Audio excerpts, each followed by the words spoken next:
کہ اللہ جو میری تابع داری کرتا ہے وہ میرا ہے، جو تابع داری نہیں کرتا وہ میرا یہی ہے نا؟ نہیں ہے۔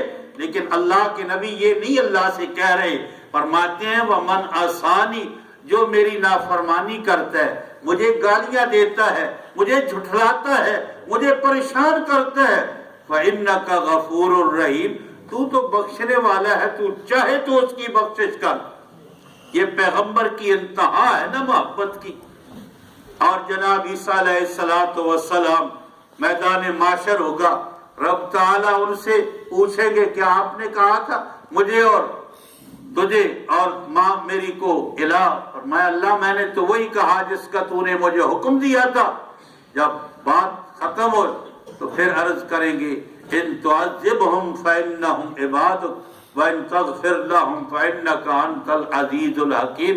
اللہ یہ جو بھٹکے رہے، راہ راست پہ نہیں آئے، اے اللہ بندے تو تیرے ہی ہیں، اگر تو بخش دے تو تجھے کوئی روکنے والا، اگر تو عذاب دے تو پھر بھی یہ نہیں کہتے کہ اللہ جنہوں نے میرے بعد اس راہ حق کو چھوڑ دیا تھا ان کو عذاب میں مبتلا کر، یہ بڑے بدبخت ہیں، پھر بھی ان کے حق میں جو عرض کر اللہ تیرے ہی اپنے ہیں، اس لیے تو چاہے تو ان کی بخشش کر دے اور چاہے تو ان کو عذاب دے۔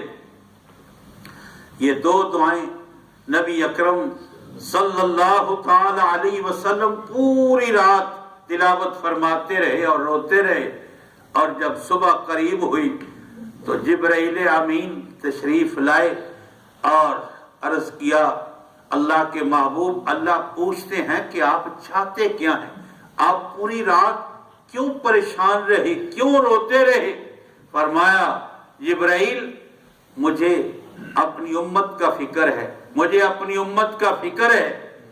تو جبرائیل امین نے عرض کیا اللہ نے وعدہ فرمایا ہے کہ اللہ آپ کو آپ کی امت کے بارے میں راضی کر کے چھوڑے گا، خوش کر کے چھوڑے گا۔ آپ نے فرمایا جبرائیل پھر میں نے تو اس وقت تک راضی نہیں ہونا جب تک میرا ایک بھی امتی جنت میں نہیں پہنچے۔ یہ آقا کو محبت ہے، پیار ہے اپنی امت سے۔ اور امت کیا کر رہی ہے جی؟ آقا نے فرمایا میری آنکھوں کی ٹھنڈک نماز میں ہے، لیکن ہم نماز جیسی چیز کو ضائع اور برباد کر رہے ہیں۔ آقا کی کون سی وہ ادا ہے جس کو آج ہم نے اپنایا ہوا ہے؟ تو میرے بھائیوں، میری بہنوں، جناب رسول اللہ صلی اللہ تعالی علیہ وسلم نے فرمایا تمہارا خون، تمہارا مال، تمہاری عزت ایک دوسرے کے لیے اسی طرح محترم ہے جس طرح یہ آج کا دن جمعہ، یہ آج کا شہر مکہ اور یہ آج کا مہینہ ذی الحجہ کا مہینہ ہے۔ ہم کو بھی ایک دوسرے کے مال و جان کا محافظ ہونا چاہیے، لٹیرا نہیں ہونا چاہیے، ڈاکو اور چور نہیں ہونا چاہیے کہ ہم دوسروں کو نقصان پہنچانے والے ہیں۔ اور اسی نقطے پہ زور دیتے ہوئے آپ صلی اللہ تعالی علیہ وسلم نے فرمایا میری امت کے لوگوں، آخر کار پھر آ کر تم نے اللہ کے دربار میں حاضر ہونا ہے۔ اس اللہ نے تم سے تمہارے اعمال کے بارے میں بات پرس کر لی، پوچھنا ہے اور تم سے جواب طلب کرنا۔ وہ صبح ہم جا رہے تھے تو ہمارے بھائی صوفی صاحب انہوں نے کہا یہ جو میری گاڑی ہے نا، یہ جو راستہ بدلتی ہے لکھا ہوا اس میں آ جاتا ہے، یہ اب فلاں جگہ پہ ہے، فلاں جگہ پہ ہے، فلاں جگہ پہ ہے۔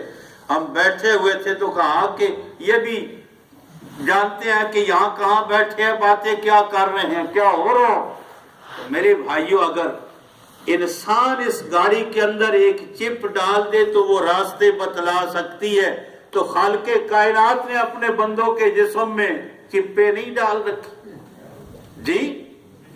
وَكُلَّ إِنسَانٍ أَلْزَمْنَاهُ طَائِرَهُ فِي عُنُقِهِ۔ ڈاکٹر اسرار صاحب رحمۃ اللہ علیہ فرمایا کرتے تھے یہ جو رب تعالیٰ نے فرمایا ہر انسان کے گلے میں اس کے نامہ اعمال کو رب نے لٹکا دیا ہے، تو وہ فرماتے تھے کہ ہو سکتا ہے کہ رب تعالیٰ نے انسان کے اس گلے میں کوئی ایسی چپ ڈال رکھی ہو جو اس کے خیالات، اس کے اعمال کو محفوظ کر رہی ہے۔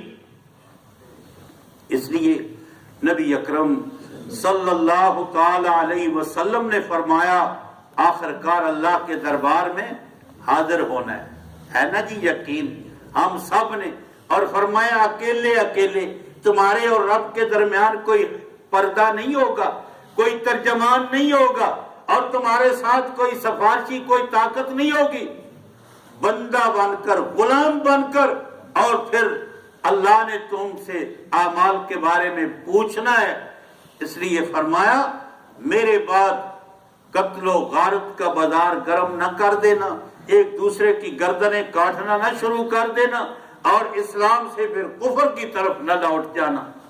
یہ خطبہ حجۃ الوداع یہ عظیم خطبہ ہے، نبی اکرم صلی اللہ علیہ وسلم کی آخری نصائح اور وصایا ہے۔ انشاءاللہ اس پہ آئندہ بھی بات کریں گے، اور یہ پورا خطبہ جو ہے تفصیل کے ساتھ میں آپ کی خدمت میں عرض کروں گا۔ اللہ ہمیں اپنے نبی سے محبت بھی عطا فرمائے اور اپنے نبی کی اطاعت کی توفیق بھی عطا فرمائے۔